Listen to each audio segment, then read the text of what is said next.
lately I go out there a bit because my daughter's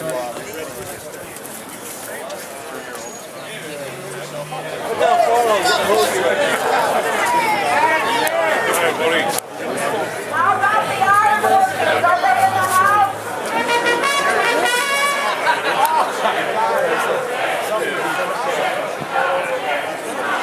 Stop the power! What kind of power? Union power! Stop it! Stop it! Stop it! Stop it! Stop it! Stop it! Stop it! Stop it!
Decided that I had to see the president of the whole darn company. Got up to his office, he was rushing out the door.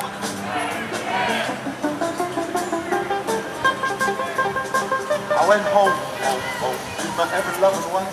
I told her about the fact. She kissed me, she hugged me, she cried a little bit, and she sat on my knee. Now I don't understand all the buttons and the bells, but there's one thing I will say.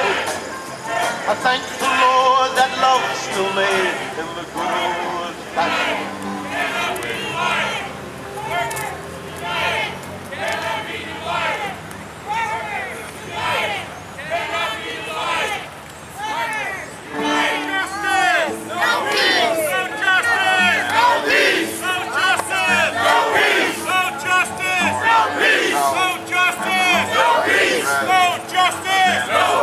What time is it? Union time! What time is it? Union time!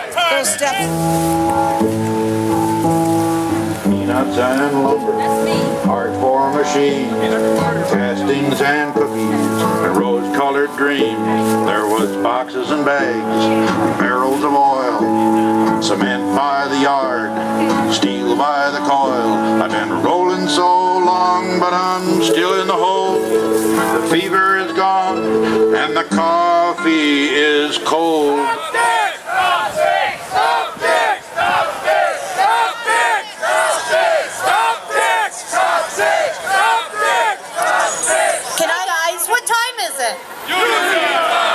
I can't hear you. A little bit louder. All right, give yourself a round of applause.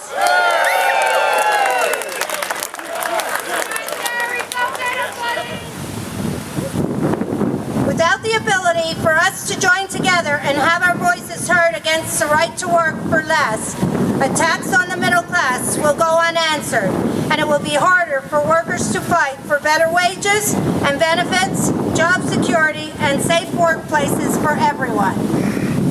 Now I would like to introduce Elaine Garris, Field Rep, Local BAC 5, who will be doing the Pledge of Allegiance, following by Gary Martin, Vice President of Pennsylvania State Building and Construction Trades Council, for the prayer.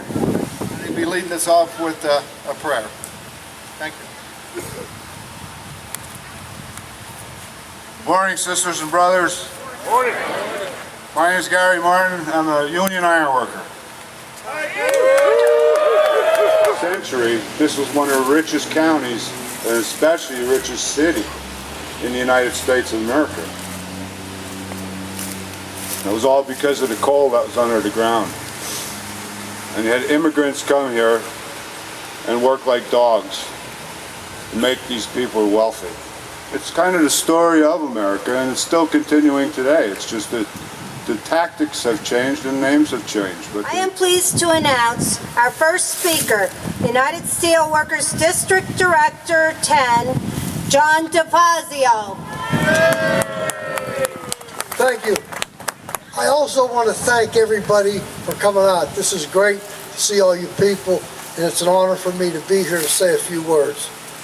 You know, Dick Yuengling, the CEO of Yuengling Brewing Company, he wants Pennsylvania to be a right-to-work state. No way! And he claims it would bring more jobs to Pennsylvania. I mean, he's crazy. Right to work is a slick name given to a series of laws that workers who receive union benefits, pay wages and benefits, the option of whether to join a union or an option to pay dues. What they'd like to see is people receive wages and benefits and be freeloaders and pay no dues. Right to work is nothing more than an attack on workers and nothing more than an attack on unions. Yuengling busted the union right up here at the Pottsville Brewery. Now Dick wants to bust everyone's union and make Pennsylvania workers receive less pay and benefits and cut their working conditions down.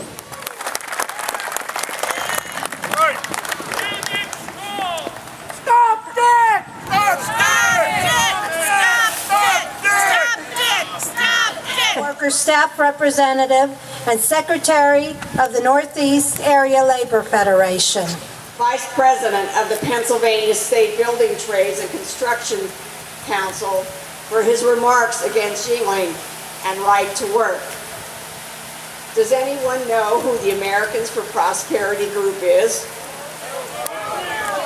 Koch Industries, the conglomerate run by the billionaire conservative fundraisers Charles and David Koch. As is often the case in recent years, extreme anti-worker legislation, like the right-to-work law in Michigan, can be traced back to the Americans for Prosperity and the group's founders, the Koch brothers. It's sad to know that Dick Yuengling has aligned himself with Governor Corbett and the Koch brothers. Why does Dick Yuengling care about unions anyway? Since the 1800s, the brewery was always union. He decertified the Teamsters several years ago at the brewery. Why does Dick Yuengling need right to work? Look around Pottsville and this county. We're not billionaires. We are nurses, plant workers, construction workers, law enforcement officers, teachers, government employees, office employees, and mine workers. Brothers and sisters, let's take an intermission, turn around, look at the building, and show Richard, don't be a Dick Yuengling, who's number one. Right here, Dick! F you, Dick. This labor agreements. I am proud to be here standing with you as my friends in labor to speak against the right to work for less. Now folks, this is not just a union issue. This is an issue about the people of Pennsylvania. People of Pennsylvania, all people who work, who benefit from the work and the contracts negotiated by the men and women of labor. The proponents of this right to work legislation readily admit that they will pay workers less, and they say it will lead to more jobs. Think about that. They're going to pay workers less, it's going to lead to more jobs. United and standing together in this fight to protect and expand the middle class in Pennsylvania. This is the promise that we will all make today, is it not? Yeah. Let us get this job done. Thank you very much.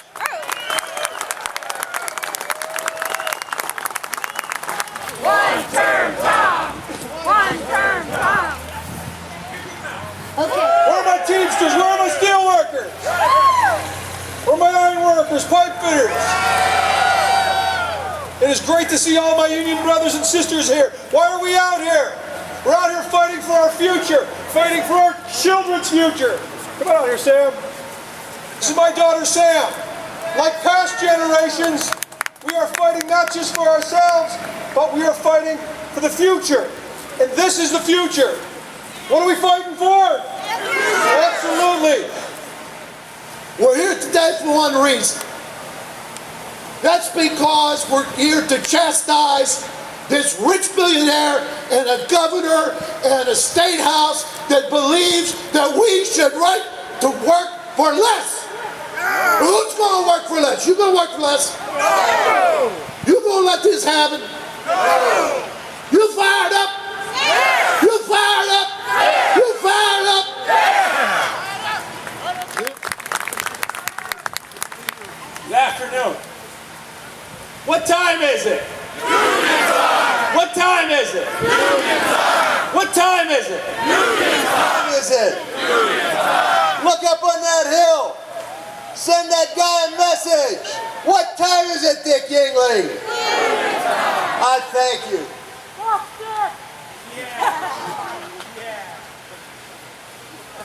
It's good to be back here in one of my second homes, Pottsville, Pennsylvania. Thank you, Roxy and Ann, for that kind introduction. I'm reminded of something. Former Pennsylvania AFL-CIO president of revered memory, Harry Boyer.